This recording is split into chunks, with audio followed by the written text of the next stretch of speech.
Jiwan Park stood in the center of the great council chamber on New Geneva Station. Around him, 50 of the most important people in human space sat in silence. The message floating in the air above them made no sense. "Read it again," said Prime Minister Solahan. Her voice was steady, but Jiwan could see the worry in her eyes. Admiral Minho Kim pressed a button. The alien text appeared again, glowing blue against the dark walls.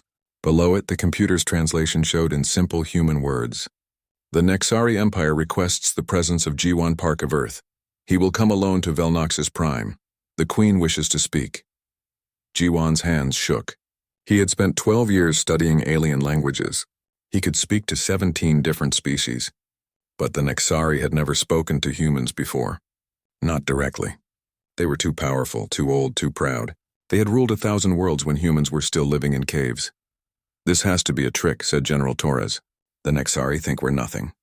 Why would their queen want to meet with one of us?" Yuna Lee, Jiwan's research partner, pulled up her data screen.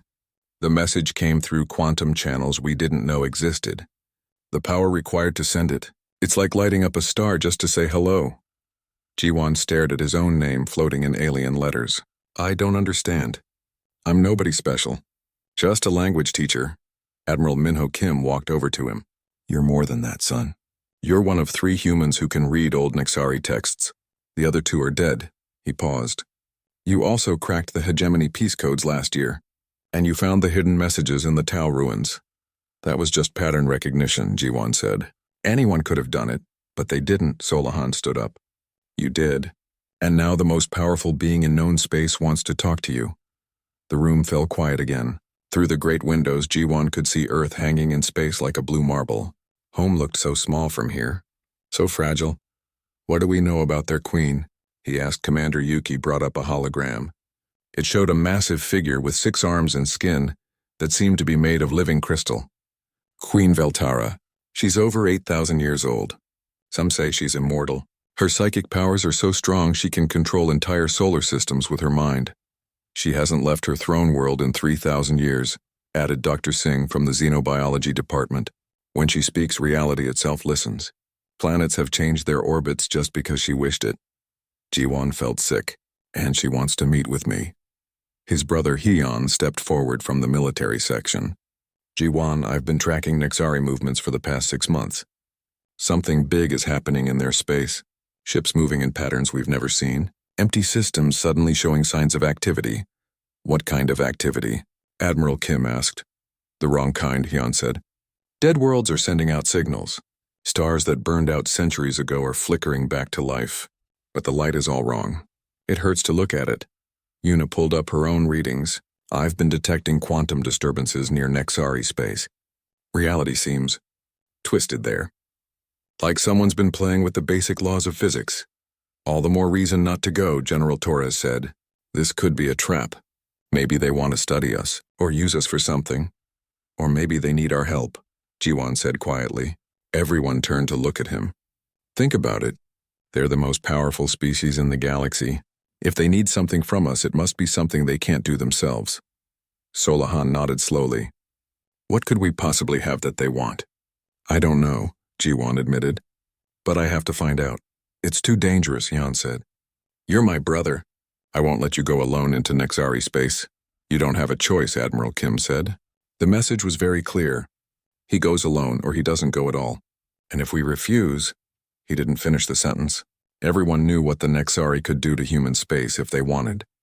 Dr. Chen from the linguistics department spoke up. "There's something else. I ran the message through every analysis program we have. The way it's written, it's not a request. It's not an order either. It's something else." "What?" Jiwan asked. "It's written like a prayer," Dr. Chen said. "Like they're asking their gods for help." The room went silent again. The idea of the mighty Nexari praying to anyone seemed impossible. "I'll go," Jiwan said finally. "If there's even a small chance this could help humanity, I have to try." "And if it's a trap?" Torres asked. "Then I die," Jiwan said simply. "But maybe the rest of you learn something from what happens to me." Solahan walked to the window and stared out at Earth. "The transport will be ready in 6 hours. You'll take the fastest ship we have." She turned back to him. "Jiwan, you carry all of humanity with you. Don't forget that." As the meeting ended, Jiwan felt the weight of the galaxy on his shoulders. He was just a language teacher from Seoul who liked solving puzzles. Now he was going to meet a being who could destroy stars with her thoughts. Yuna caught up with him in the corridor. "I wish I could come with you." "Me too," he said. "But maybe it's better this way. If something goes wrong, Earth will need people like you to figure out what happened." They walked together toward the docking bay where his ship waited. The corridor was lined with windows showing the vast darkness of space. Somewhere out there among the distant stars, an alien queen waited for him. "Ji-won," Yuna said as they reached the ship. "Whatever she wants, remember that you're human. That has to mean something, or she wouldn't have called for you specifically." He hugged her goodbye and walked up the ramp. As his ship pulled away from the station, Ji-won looked back at Earth one last time. He wondered if he would ever see home again. 3 days later, as he approached the edge of Nexari space, every screen on his ship suddenly displayed the same message in perfect Korean. "The sleeper stirs. The cycle completes. What was taken must be returned." Ji-won stared at the words. He had never told anyone he could read Korean. The ship's computers had no Korean language files. Yet somehow an alien empire knew his native language and had sent him a message that made his blood run cold. The sleeper stirs. What sleeper? And what had been taken that needed to be returned? As his ship crossed into Nexari space, Ji-won realized this was only the beginning of mysteries that would change everything he thought he knew about the universe. Ji-won had seen pictures of alien worlds before. He thought he was ready for anything. But nothing could have prepared him for Velnoxus Prime. The planet looked like someone had grown it instead of building it. Massive towers twisted up from the surface like living trees, their surfaces smooth and organic. The towers connected to each other with bridges that seemed to float in the air without any support. Everything glowed with a soft light that came from within the materials themselves. As his ship landed, Ji-won felt his stomach drop. Not from the landing, but from something else. The air itself felt heavy here, like it was watching him. When he breathed, he could taste electricity and something sweet that reminded him of flowers that bloomed only at night. A figure waited for him at the landing pad. It was tall and thin, with forearms and skin that looked like polished metal. When it spoke, Ji-won's translation device barely kept up. "I am Commander Keftal," it said.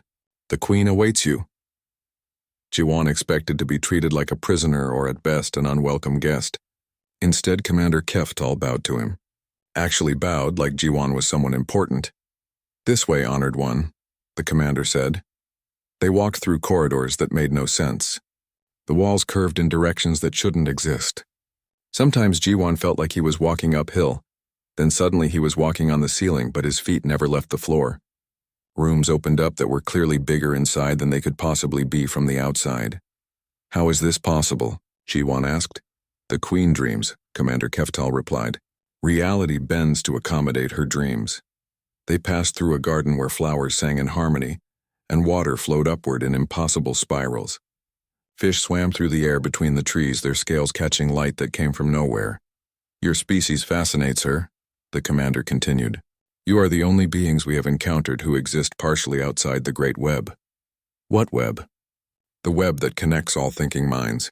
All species we know are part of it. They cannot help but be connected to each other and to us. But humans?" The commander's voice held what might have been wonder. "Humans stand apart. Each of your minds is an island." They entered a vast hall filled with murals that seemed to move when Ji-won wasn't looking directly at them. The paintings showed great battles among the stars, fleets of ships fighting against things that looked like holes in space itself, and in some of the pictures Ji-won saw figures that looked disturbingly human. "Who are they?" he asked, pointing at the human-like warriors. "The first ones," Commander Keftal said quietly, "from the time before time. The Queen will explain." A new voice spoke from the shadows. "The Queen explains little these days." Ji-won turned to see another figure approaching. This one was smaller, more delicate, with skin that shifted through different colors like oil on water. Unlike the commander, this being spoke in clear if broken Korean. "You should not be here," it said directly to Ji-won. "Great danger comes to all." "Nimreth," Commander Keftal warned. "You speak out of turn." The being called Nimreth ignored the warning. "I am scholar of old things. I study the patterns. The patterns say your species burns or saves us all. The queen dreams of endings. Before Jiwan could ask what that meant, they arrived at the throne room. Nothing could have prepared him for Queen Veltara. She was 12 feet tall, seated on a throne that seemed to be carved from a single massive crystal. Her skin was like living starlight, shifting through colors that had no names. She had 6 arms, each moving independently, and her eyes were like looking into deep space filled with distant galaxies. When she spoke, Jiwan felt the words in his bones. "Jiwan Park of Earth," she said. Her voice was music and thunder and the whisper of wind through ancient forests. "I have waited so long for you to arrive. Your Majesty," Jiwan managed to say. He tried to bow but found his legs wouldn't obey him properly. "Do not bow," she said. "Soon, if all goes as it must, it will be I who bows to you." The queen looked tired. Despite her immense power, despite the way reality bent around her, she looked like someone carrying a burden too heavy for even her ancient shoulders.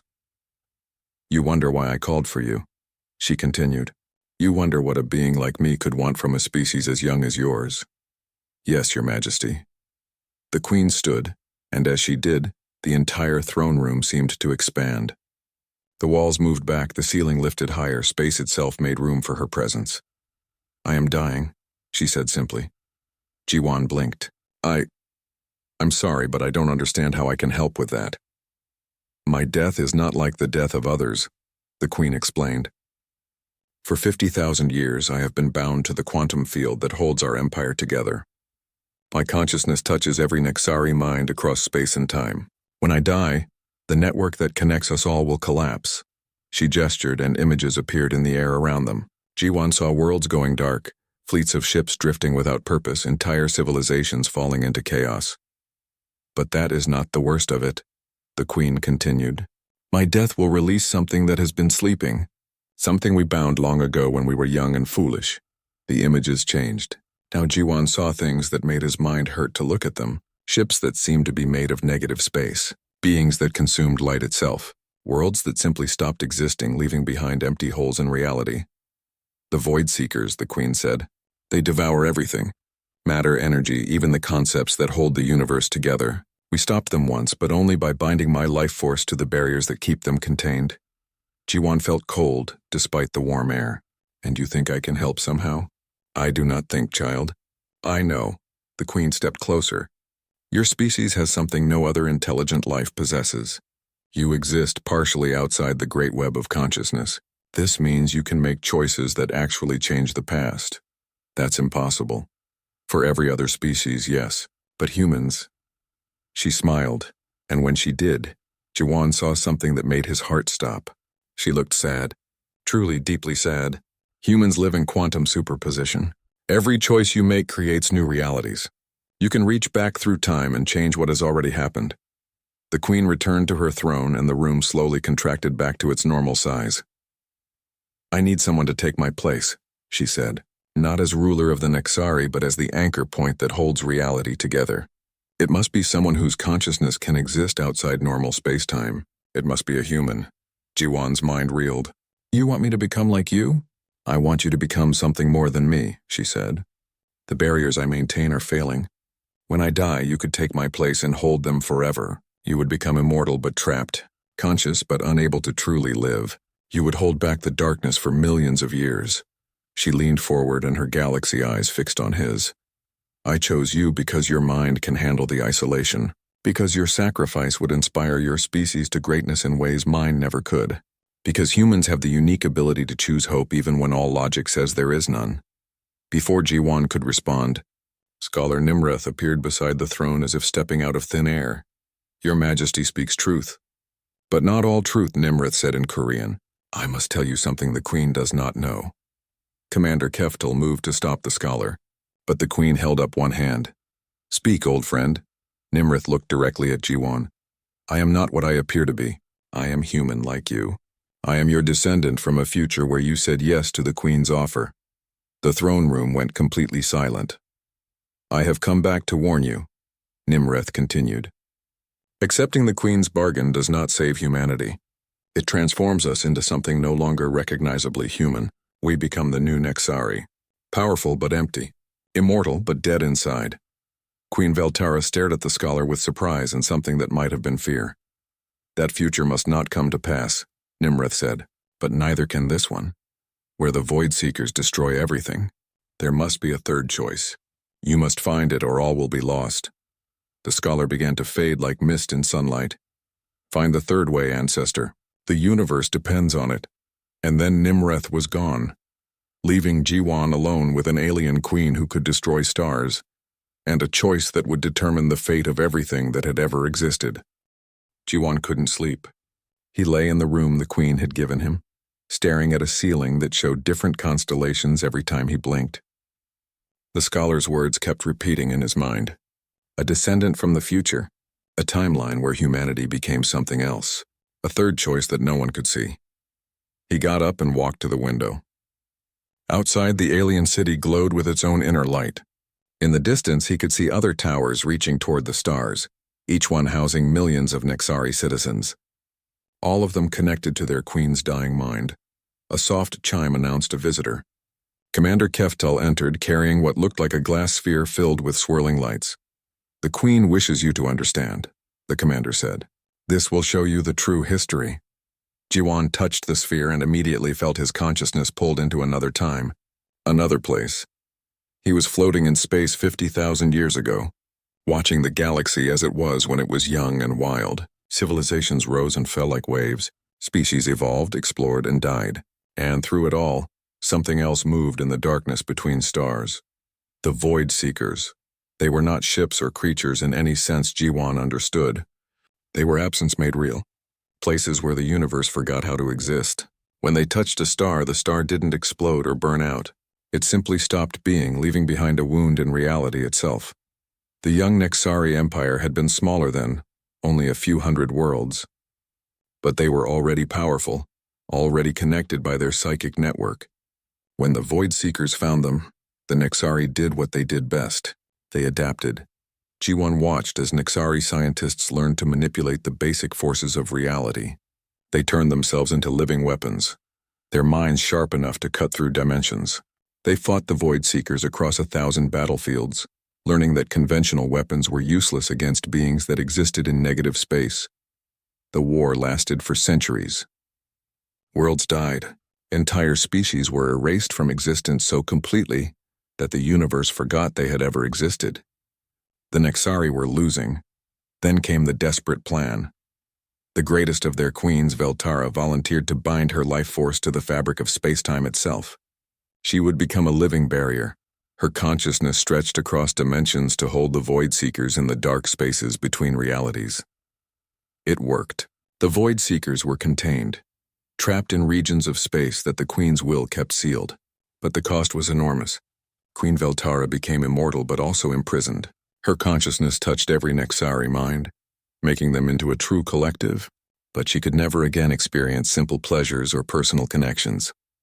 For 50,000 years, she had been the guardian of the galaxy, holding back the darkness while her empire grew around her, and now finally her ancient body was giving out. The vision faded, leaving Jiwan back in his room with Commander Keftal watching him carefully. You understand now, the commander said. Without the Queen, the barriers fail. The Void Seekers return. Everything ends.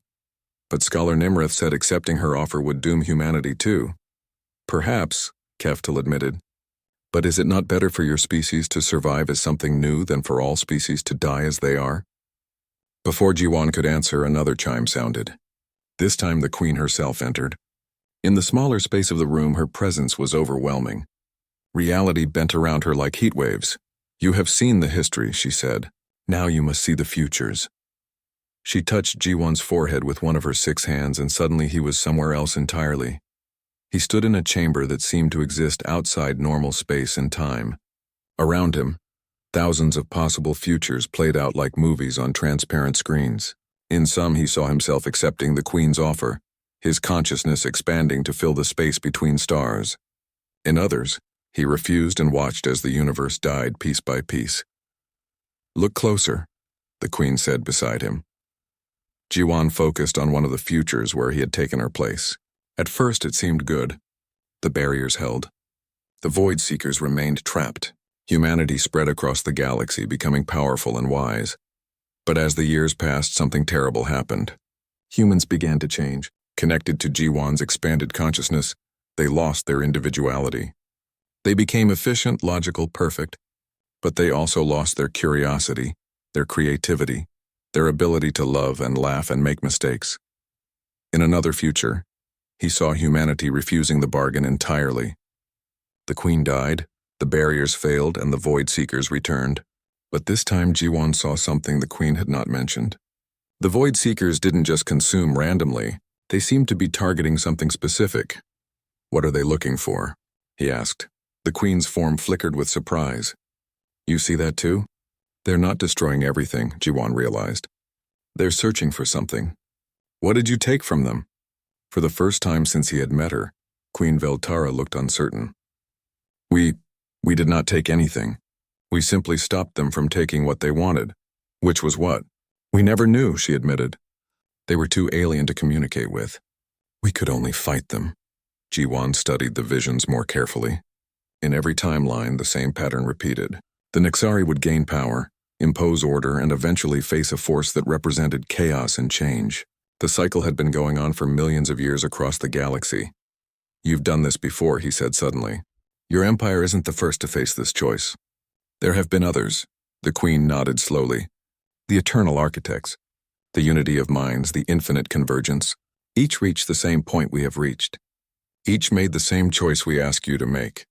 And what happened to them? They became like us," the Queen said quietly. "Powerful, eternal, empty." G1 felt pieces of a puzzle clicking together in his mind. "The Void Seekers aren't the real enemy, are they? They're the universe's way of preventing this from happening. They're trying to stop species from becoming too controlling, too perfect." The Queen stared at him with her galaxy eyes. That is not possible." "Think about it," G1 said, his excitement growing. "Every advanced species eventually reaches this point. They gain the power to impose perfect order on reality, but the universe fights back with chaos. The Void Seekers aren't destroyers. They're a reset button." The chamber around them began to shake. The visions of possible futures flickered and went dark. "If that is true," the Queen said slowly, "then everything I have done, everything I have sacrificed, has been wrong."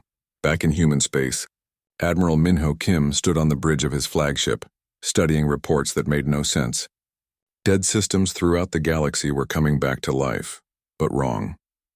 Stars that had been dark for millions of years were suddenly burning again, but their light moved in patterns that hurt to look at. "Sir," his communications officer called, "we're receiving strange signals from the dead zones. It's like they're trying to remember how to be real again." On New Geneva Station, Yuna Lee worked frantically with her team of quantum physicists. The readings from Nexari space were getting stranger by the hour. "The distortions are spreading," she told the Emergency Council. "Whatever's happening there, it's affecting the basic structure of space-time. We need to be ready for anything." Back on the Queen's world, G1 stood in the probability chamber with growing understanding. "There has to be another way," he said. "Some choice that doesn't require one species to control everything and doesn't let chaos destroy everything." "If such a choice exists," the Queen said, "I cannot see it." "Then maybe that's the problem," G1 replied. "Maybe the solution can only be found by someone who isn't already part of the old patterns." The Queen looked at him with something that might have been hope. "You truly believe there is a third way?" "I have to," G1 said, "because I'm human, and humans always believe there's another option, even when there isn't one." As he spoke, the chamber around them began to change. The walls became transparent, showing not visions of possible futures, but something else entirely. The living present, full of chaos and beauty and endless possibility. For the first time in 50,000 years, Queen Veltara smiled a genuine smile. "Then let us find it together," she said. The probability chamber had become something new. Instead of showing possible futures, it now displayed the living moment, full of swirling energy and infinite potential. G1 could feel the Queen's consciousness touching his, sharing her vast knowledge while learning to see through his uniquely human perspective. "Show me everything," he said. "Not just what you think I need to know. Everything." Queen Veltara hesitated. "Some truths are too heavy for mortal minds." "Then it's a good thing I'm too stubborn to stay mortal," G1 replied. The Queen's laugh was like distant thunder. Very well. Reality exploded around them. Jiwan experienced 50,000 years of history in an instant.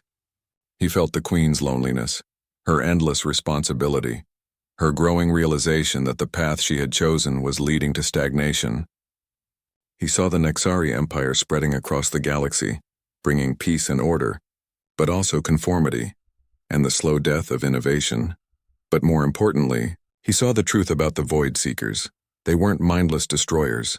They were the universe's immune system, activated when any species gained too much control over reality. The Nexari hadn't been the first to face them, and they wouldn't be the last. Throughout cosmic history, the pattern repeated.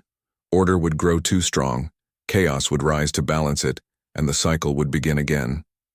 You see it now, the Queen said. The eternal dance between creation and destruction. We thought we could end it by choosing one side. Instead, we only made it worse. But there's something else, Jiwan said, focusing on a detail that seemed important. The Void Seekers don't actually destroy everything. They're selective. They target the structures that impose too much order, but they leave the natural chaos alone. Yes, they seek to preserve balance. No, Jiwan said slowly. They seek to preserve growth, evolution, change. The things that happen when the universe is free to experiment. In human space, the crisis was escalating. Admiral Minho Kim received reports that entire star systems near Nexari territory were flickering in and out of existence. Ships sent to investigate simply vanished, not destroyed but forgotten as if they had never been. Yuna Lee made a breakthrough in her research. Working around the clock with quantum computers, she had discovered something remarkable about human consciousness. We're not connected to the galactic psychic web, she told the emergency council, but that doesn't mean we're isolated. We exist in quantum superposition. Every human mind is simultaneously connected to billions of possible versions of itself across different timelines. What does that mean? Asked Prime Minister Sola Han. It means humans can make collective decisions without losing individual identity. We can share consciousness without becoming a hive mind. Back on Velnoxus Prime, Jiwan was exploring this same discovery from a different angle. In the probability chamber, he could see the quantum threads that connected every human across space and time. Unlike the rigid psychic network that bound the Nexari together, human consciousness was fluid, dynamic, chaotic. This is why you chose my species, he realized. Not because we're outside the web, but because we have our own web, one based on possibility instead of certainty. I begin to understand, the Queen said, but I still do not see the solution. The solution isn't to replace your network with ours, G1 said. It's to create something entirely new, something that preserves order without destroying chaos, something that allows growth without allowing total destruction. He gestured, and the chamber responded by showing him a new vision. Instead of one consciousness holding the barriers against the Void Seekers, he saw thousands of human minds linked together, sharing the burden. But unlike the Nexari collective, each human mind remained distinct, contributing its unique perspective to the whole. A distributed system, he breathed. Not one anchor point, but millions of small ones. Each strong enough to maintain local stability, but flexible enough to adapt and change. The Queen studied the vision carefully. It could work, she admitted, but it would require your entire species to evolve beyond their current form. Not into something else, Jiwan corrected. Into something more human. More individual, more connected, more chaotic, more creative. Suddenly the chamber shook. Alarms began sounding throughout the palace. Commander Keftal burst in, his usually calm demeanor replaced by obvious panic. Your Majesty, he said, the barriers are failing faster than predicted. The first Void Seekers have broken through. Through the chamber's walls, Jiwan could see space itself beginning to tear. Dark shapes moved in the wounds, things that seemed to consume light and leave behind empty holes in reality. How long do we have? The Queen asked. Hours, perhaps less. The Queen stood, her full presence filling the chamber. Then we must act now or all is lost. Wait, Jiwan said. Before we do anything permanent, I need to know something. You said the Void Seekers can't be communicated with. Has anyone actually tried? The Queen and her commander exchanged glances. They are too alien, Keftal said. Their minds work in ways we cannot understand. But I'm not Nexari, Jiwan pointed out. Maybe I can understand them in ways you can't. Absolutely not, the Queen said firmly. Contact with a void seeker would destroy your mind instantly. Unless my mind is already in quantum superposition, Jiwan said. Unless being human gives me some protection you don't have. Before anyone could stop him, Jiwan reached out with his consciousness toward the nearest breach in reality. What he found there shocked him. The void seeker wasn't malevolent. It was lonely. It had been trapped in the spaces between realities for 50,000 years, cut off from everything it had ever known, unable to return home or move forward. And it was trying to communicate. It's not trying to destroy anything. Jiwan gasped. It's trying to ask a question.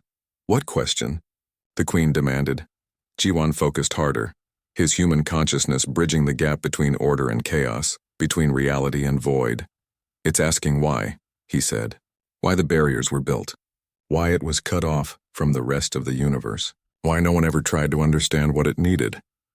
The chamber fell silent except for the distant alarms. And what does it need? The Queen asked quietly. Jiwan smiled, finally understanding the true nature of the problem. The same thing every living being needs. The same thing you need and I need, and every Nexari needs. He looked up at the ancient queen who had carried the burden of the galaxy for 50 millennia. It needs to go home. But the void seekers come from nothing, Commander Keftal protested. They are entropy given form. They have no home to return to. They do, Jiwan said with growing certainty. They come from the spaces where old universes went to die. They're not destroyers. They're gardeners trying to clear away the old growth so new things can bloom. The Queen stared at him with her galaxy eyes. Are you saying that all of this, the war, the barriers, the eternal vigil, was unnecessary? Not unnecessary, Jiwan said gently, but incomplete. You stopped a conversation that needed to happen. Now we need to finish it. Another alarm sounded, more urgent than the first. Through the chamber walls they could see more tears opening in space, more dark shapes moving in the void. The time for talk is over, Commander Keftal said. We must act. No, Jiwan said firmly. The time for talk is just beginning, and this time we're going to do it right. He turned to the Queen, his decision made. I'll take your place as the anchor point, he said, but not to maintain the barriers. To transform them, instead of keeping the void seekers out, we're going to invite them in. We're going to give them what they need to go home. And if you're wrong, the Queen asked, then I'll be wrong as a human, Jiwan replied. With hope instead of fear, with curiosity instead of control, with the belief that even the darkest things in the universe might just be lonely and looking for a friend. The Queen was quiet for a long moment. Then slowly she began to smile. Very well, she said. Let us see what happens when an alien queen trusts a human dreamer with the fate of everything. Outside, the void seekers pressed against the failing barriers, patient as they had been for 50,000 years, waiting for someone to finally ask them what they really wanted. The transition began at dawn on Velnoxus Prime, though dawn was more a state of mind than an actual sunrise on a world where the Queen's dreams controlled the light. Jiwan stood in the center of a great chamber deep beneath the palace, surrounded by crystalline formations that hummed with power older than human civilization. Queen Veltara lay on a platform nearby, her six-armed form growing more translucent, with each passing moment as her ancient body finally began to fail. But this wasn't the death anyone had expected. Instead of taking her place as a single consciousness holding back the void, Jiwan had proposed something unprecedented. He would become a bridge, a translator between the ordered reality of the Nexari and the chaotic hunger of the void seekers. And he wouldn't do it alone. Across human space, millions of volunteers had come forward. Ordinary people, extraordinary people, everyone who heard the call and understood what was being asked.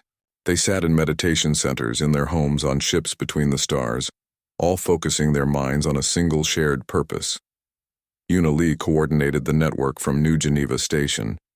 Her quantum computers had cracked the secret of human consciousness, showing how millions of individual minds could work together without losing their unique perspectives. Connection established, she reported to Admiral Minho Kim.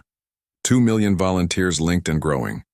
Each mind maintains individual integrity while contributing to the collective effort. And they understand the risk? The Admiral asked. They understand, Una said quietly. If this doesn't work, they'll share Jiwan's fate. But they also understand that if we do nothing, everyone shares a worse fate. On Velnoxus Prime, Jiwan felt the human network coming online around him like stars appearing in a dark sky. Each mind was distinct, bringing its own knowledge, its own creativity, its own stubborn human refusal to accept that some problems couldn't be solved. "Are you ready?" Queen Veltara asked.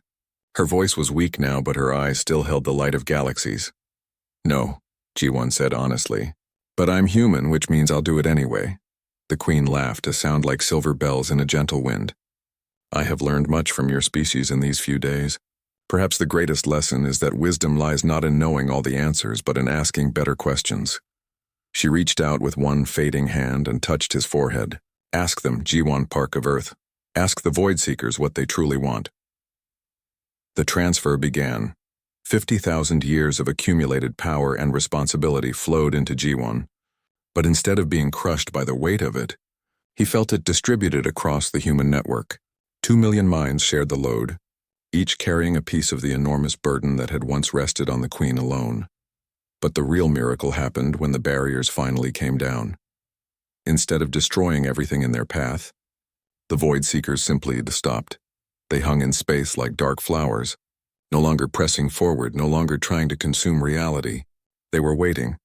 Jiwan reached out to them with his expanded consciousness, backed by the creativity and hope of 2 million human minds. This time, instead of fear and resistance, he offered curiosity and welcome. "Why are you here?"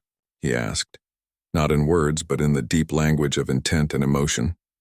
The answer that came back nearly overwhelmed him, even distributed across the network. It was vast, ancient, and unutterably sad. "We are the gardeners of the spaces between. We tend the quiet places where old realities go to rest. We clear away the structures that have grown too rigid, too permanent. We make room for new things to grow. Then why do you destroy worlds? We do not destroy. We return to potential what has forgotten how to change. But you're kind. You built walls where there should be doorways. You trapped us in the dark between, unable to complete our work, unable to return to the quiet places." Jiwan felt understanding dawn like sunrise. The Void Seekers weren't invaders or destroyers. They were cosmic recyclers, breaking down the structures that had become too stable, too permanent, making space for new evolution and growth. But the Nexari barriers had trapped them in a half-state, unable to complete their natural function. "What do you need to go home?" he asked. "The barriers must become doorways. The walls must become bridges. What was meant to separate must learn to connect." Through the human network, Jiwan felt the solution taking shape. Not his alone, but emerging from the collective wisdom of 2 million minds working together. Instead of maintaining rigid barriers between order and chaos, they would create something entirely new. A dynamic equilibrium that could bend without breaking, that could maintain stability while allowing for constant growth and change. The transformation began slowly, then accelerated as more humans joined the network. The ancient Nexari barriers didn't disappear but evolved, becoming permeable membranes that could filter and moderate the flow of change rather than blocking it entirely. Worlds that had been frozen in perfect order for millennia began to change again. Not destroyed, but renewed, as the creative chaos of the Void Seekers worked with human imagination to explore new possibilities. The Nexari themselves, freed from their rigid collective consciousness by the Queen's death, began to remember what it felt like to be individuals. Some were frightened by this newfound freedom, but others embraced it, discovering creativity and innovation they hadn't known for thousands of years. Queen Veltara's consciousness, instead of simply fading away, became part of the human network, not as a ruler or controller, but as a teacher and guide, her vast experience helping to shape the new reality they were creating together. "It's working," Una reported from New Geneva Station. "The quantum distortions are stabilizing. The Void Seekers are beginning to withdraw, but gradually, carefully, they're helping to reshape reality as they go." Admiral Minho Kim watched his displays show impossible readings. "The dead systems are coming back online, but they're different. More varied, more alive somehow."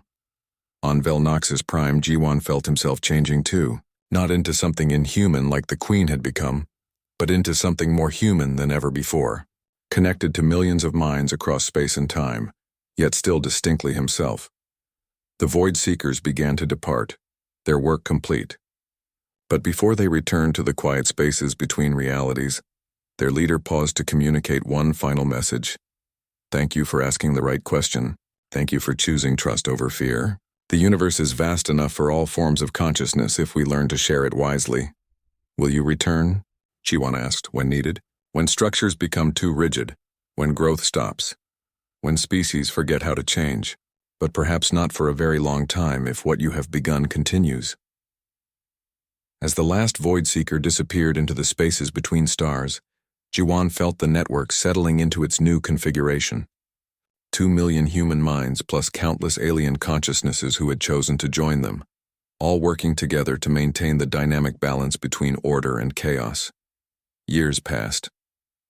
The human network grew, not through conquest or conversion but through invitation and choice. Species across the galaxy discovered they could maintain their unique identities, while contributing to the greater whole. Jiwan remained at the center of it all, but not as a ruler, more like a gardener, tending the connections between minds, helping to resolve conflicts, facilitating the exchange of ideas and perspectives. He aged slowly as the network helped to extend his natural lifespan, but he remained recognizably human. On his 60th birthday, he sat in his study on New Geneva Station, looking out at Earth hanging in space like a blue jewel. His office walls were covered with messages from across the galaxy, reports of new discoveries, new alliances, new forms of art and music and literature emerging from the creative chaos of freed minds. Yuna, now his partner in more ways than one, brought him tea and sat beside him. Any regrets? She asked. About which part? He laughed. Accepting the call of an alien queen? Taking responsibility for the fate of the universe? Helping to create a new form of consciousness that spans the galaxy? Any of it. All of it, Jiwan thought for a moment. Watching a ship full of human and alien students depart for the Andromeda Galaxy to establish new connections with civilizations there. I was just a language teacher from Seoul who liked solving puzzles, he said finally. I never imagined I'd end up changing the universe. The universe changed you too, Yuna pointed out. No, he said, squeezing her hand. I'm still human. Still stubborn, still curious, still convinced there's always another way to solve any problem. That's what saved us, I think. Not becoming something else, but becoming more ourselves than ever before. In a crystal fragment on his desk, a faint light pulsed gently. Queen Veltara's consciousness, now just another voice in the vast network, but one that carried the wisdom of ages. The alien queen called for you. Her voice whispered in his mind. What she wanted changed everything. What did you want? Jiwan asked. To die with dignity, to pass on a burden that had grown too heavy, to see if there truly was another way. And what did you get? Something better than I ever dreamed. I got to become human.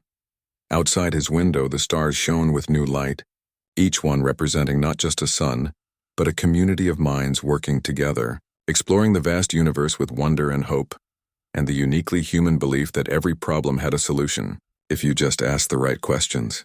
The alien queen had called for him wanton.